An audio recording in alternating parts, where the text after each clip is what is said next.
When I was doing the lapping process, I kept thinking about the rust in the cooling passages since I was going to install a new oil cooler. With the engine apart, I could not do the typical cooling system cleanse, and without the heads going to a shop to be tanked, I had to get inventive. This rust has to go. Some people use acid to clean rust, even if that acid is white vinegar, but those can cause rust to flash later on. Citric acid doesn't do that. That is what VC9 and Restore Plus are. But citric acid needs elevated temperatures. I use a lot of Evapor-Rust cleaner that is friendly to metal, and filled the coolant passages, letting the solution soak overnight. I also did this with the block. It worked as usual, but I didn't catch that all the cavities were not filled all the way.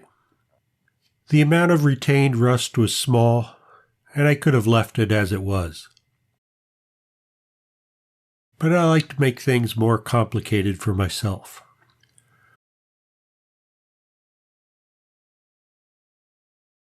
I prepped an aluminum plate along with making a rubber gasket to do two things.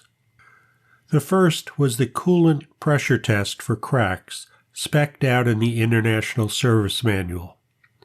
I wasn't expecting to have that issue or doing this test. International has you dunk the head in a tub of water like checking a tire for a leak. That's not going to happen. I did the overnight building code gas line plumber's check. It held 30 psi overnight in both heads. Now the real need.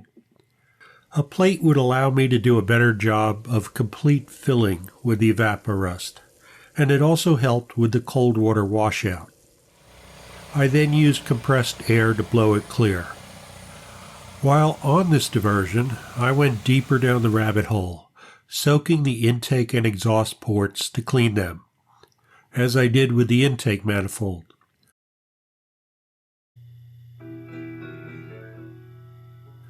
I could see some weeping at both intake and exhaust valves.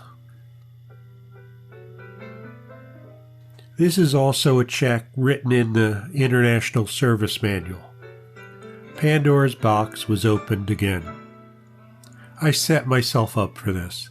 If I was working on a motor I did not know the history of, I would have fully torn it down first before doing anything.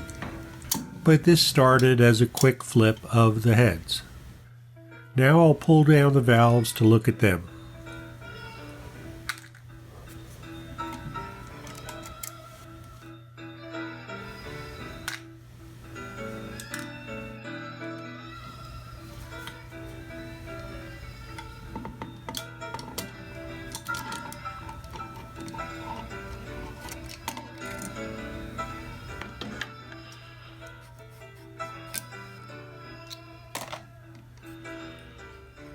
Always check the top of the valve stems for a burr. Pulling it through the guide can scratch the guide. Burrs are easily removed with a small stone or a file. The first exhaust valve shows carbon staining the face.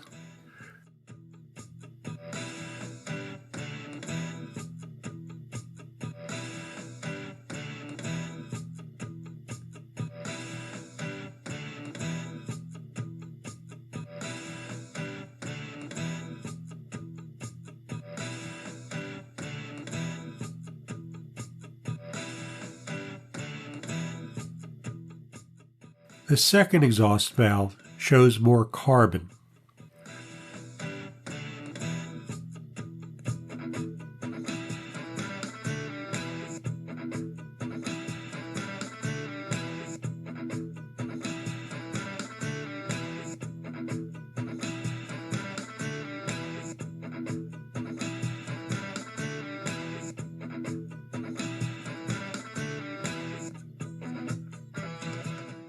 The first intake valve has carbon and debris built up on the backside, the same we often see in the intake manifold when taking out the EGR valve. You'll notice it doesn't trail down the stem. The guide seals are not leaking. This first valve is also not a direct hit for the intake flow. The first port from the bend. I started to note the orientation of the valves. The second valve confirmed the debris is on the intake port side of the valve, and it develops into a chunky mass.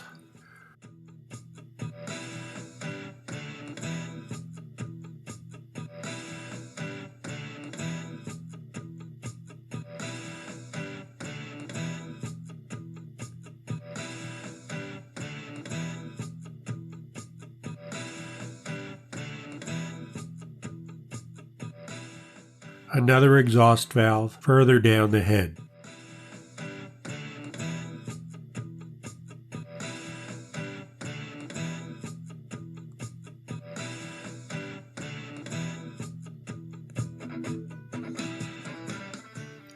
And another intake valve.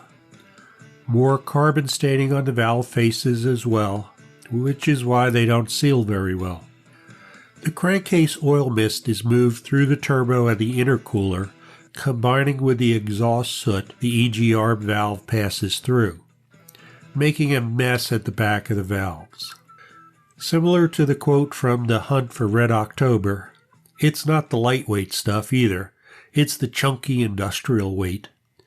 Now you know why I explored the blocking of the EGR cooler and valve in the earlier video.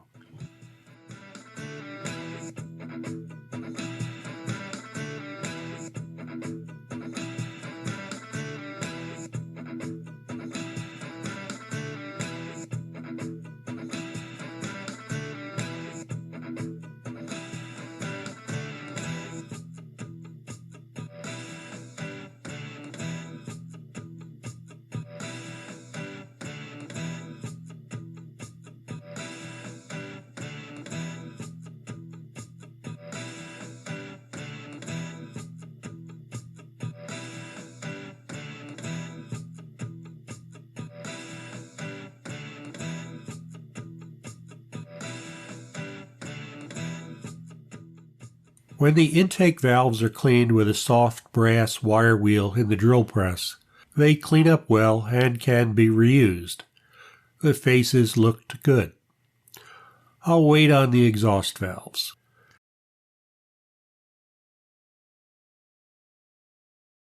So I need to investigate the seat's condition to see if I need to find a machine shop after this, and listen to all the crap I'm going to hear about what I did to the head surface.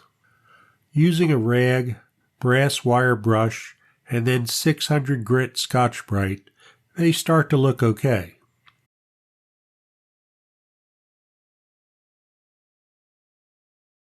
First, some guide cleaning. Then I use the coarser grit of 2 lapping compounds I have to better clean the seat. I add a small amount of grease on the stem, and then start the process of lapping an exhaust valve. Most times I do not lap valves when I get heads done at a machine shop. I've heard 2 engine machinists who build race engines say they know who laps valves when they bring the heads back for a do-over for the following season. The lapped valves have more wear. The gray color of a lapped valve typically is embedded grit that does not wipe off easily, which may be part of the problem. But there is another factor too. What I've been told is the generic coarse valve grinding compound leaves grooves in the surface. As the valve and seat move with thermal expansion, they no longer match, and the normal closing motion of valve and seat abrades these grooves against one another. Now we can see there's some indentations in the exhaust valve face.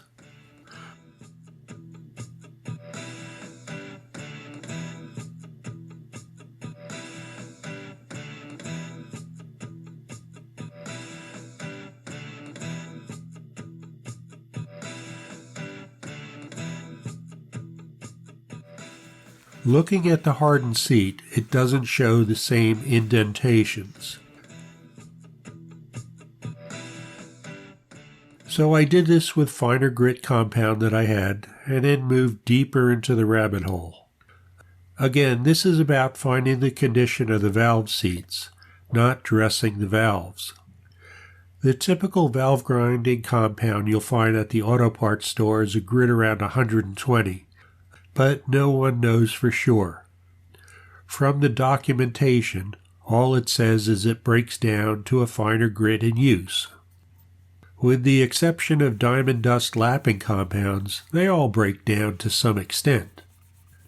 But you can get many different grits of lapping compounds. As more carbon is cleared from the face, we can see the indentations in the exhaust valve face.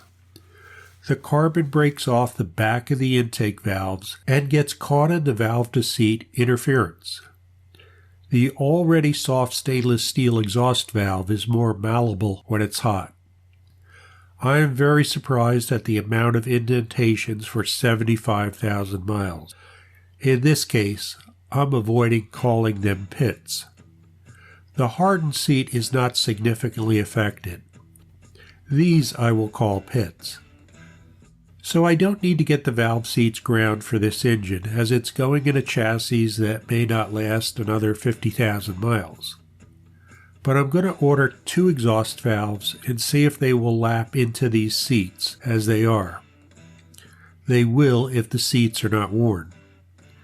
If they do, great. MacGyver 2.0. If not, off to a machine shop.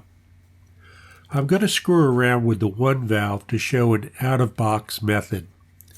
These valves would need a full machine shop grinding to be reused, if the margins are there. But it's useful to see another method of abrasion, one that doesn't embed the grit into the valve face. Again, I'm not intending to correct these valves. The indentations are too deep. But it will better highlight the indentations for you to see. You have to use a lightweight grade of paper to conform to the opposite surface, seat or valve, and the paper has to be wetted with light oil or water so it conforms to the backing surface.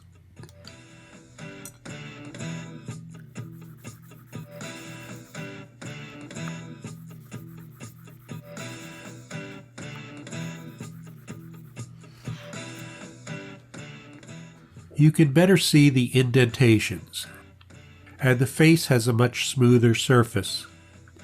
You could polish the valves and seats this way, but I'm not sure on the sealing ability. It's something that would have to be checked.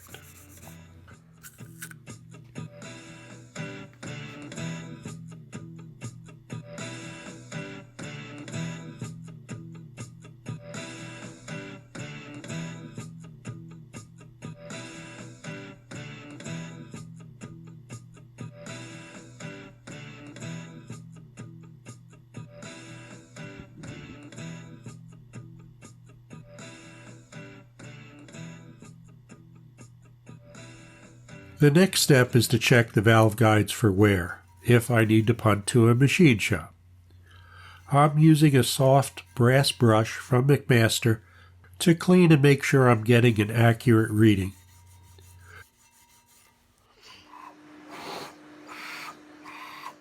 The first thing I looked for is if the guides got knurled, but they did not, which is good. Based on the color changes, these guides almost look like inserts, but that doesn't show in the valve bowl. The International Service Manual shows using a small hole gauge to check the diameters, and it's what I've always used for this check.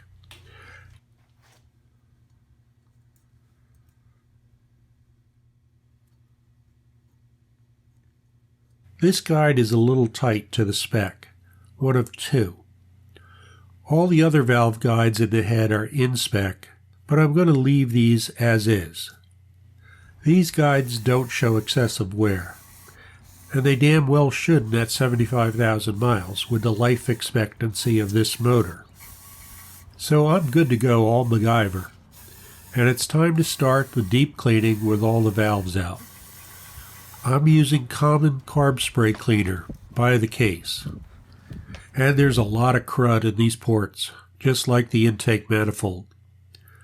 The head's cleaned up nicely.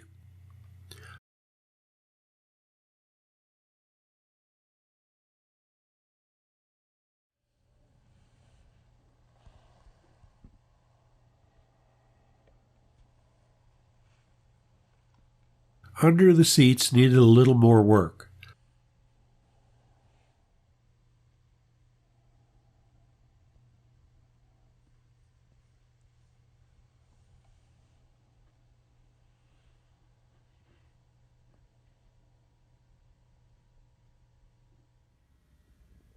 But the intake and exhaust ports are acceptable.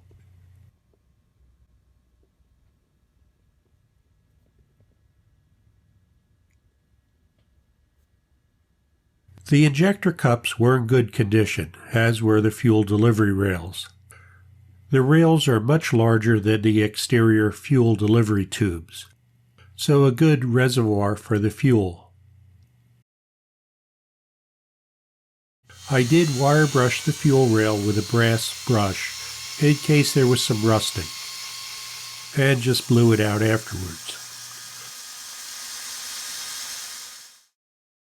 Now I'm showing the condition of the bottom of the injector cups where the copper washer seals.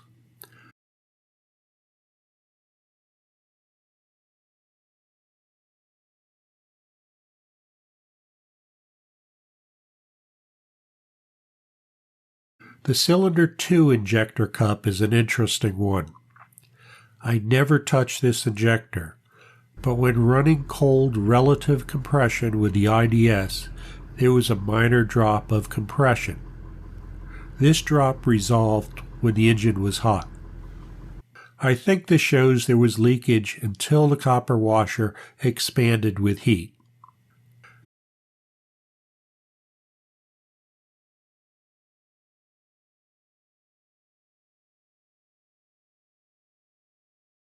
To clean the injector bores, I use the Alliant injector brush kit from XDP.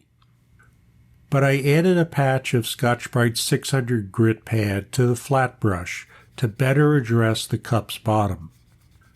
The bare head was sprayed with LPS1 to prevent any rusting after being cleaned.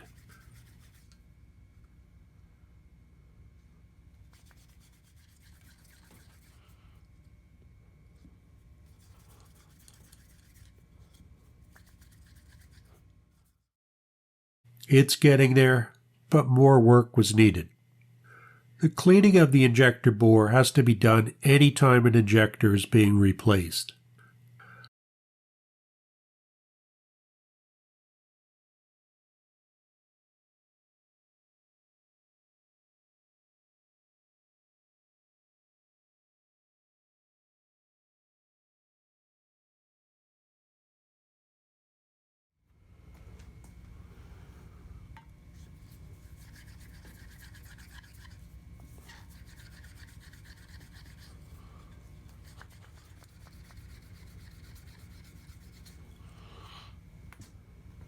I use cleaning swabs to clean the holes. At this point, I did not want to use compressed air, which may have blown debris back into the fuel rails.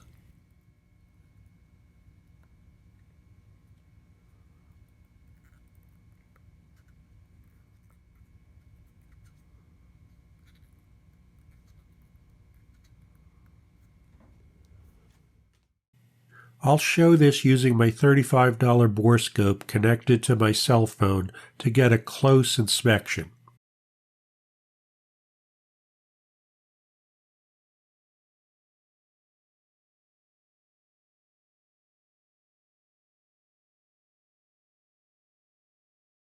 It's a useful tool, but you could just use your cell phone camera.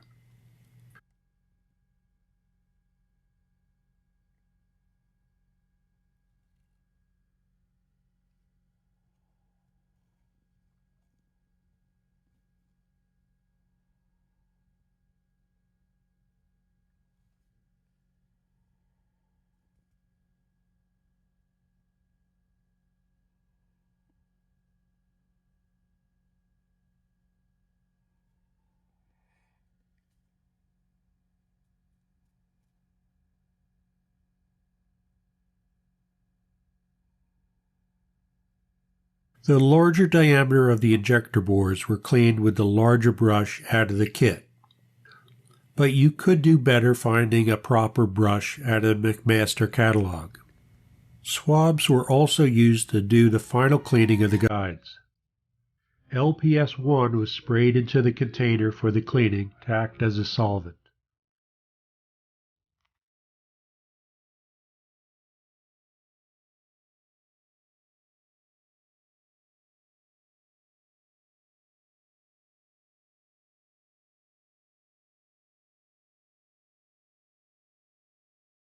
I hope this helps someone. Thanks for watching.